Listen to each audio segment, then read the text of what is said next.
uTiffany Mac uvele enkantolo echiphiza izinyembezi. Ukuboshwa kwakhe ngoLwesihlanu kushaqise abantu abaningi njengoba ngosuku lwesigameko naye waphuma inqina nomphakathi efuna indodana yakhe. Bengayilindelanga le kumama. From day one sikhona simsupporta umama sikhala kanye na umama sizo ubuhlungu into enzakele kumntwana wakhe but bengalindelanga lokho. Sibe naye from ngelanga lokuqala nithi saze sofihla umntwana uJayden.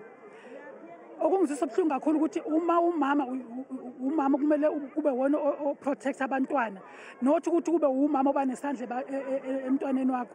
Indodana yakhe yagcina ukubonakala ingena emagcekeni alapho eyayihlala khona ibuye esikoleni. Emva kwalokho isidumbu sayo satholakala sibekwe ezitebhisini zalapho abahlala khona. Amaphoyisa akholwa ukuthi umsolwa wayengeyedwa ngesikhathi enza lokhu, athi kungenzeka kuboshwe nabanye. It is heartbreaking, ladies and gentlemen, when you really have to be in court and see a mother having murdered her own 11-year-old. It's heartbreaking, and I know Honorable James is very broken because the very same mother was using the community to protect her.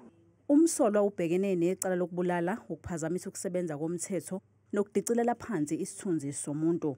Iphini likakhomishana wamaphoyisa kuzwelonke uJenene Tebelo Mosikili lithi bekunzima ukuphenya leli cala. We couldn't have brought this case earlier than we have done because we had to make sure that we uncover the uncoverable in an attempt that when we come to court, we know there is no going back. Umsolwa usagcinwe esitokisini uzobuyela enkantolo mhla zi-18 kuNtulikazi.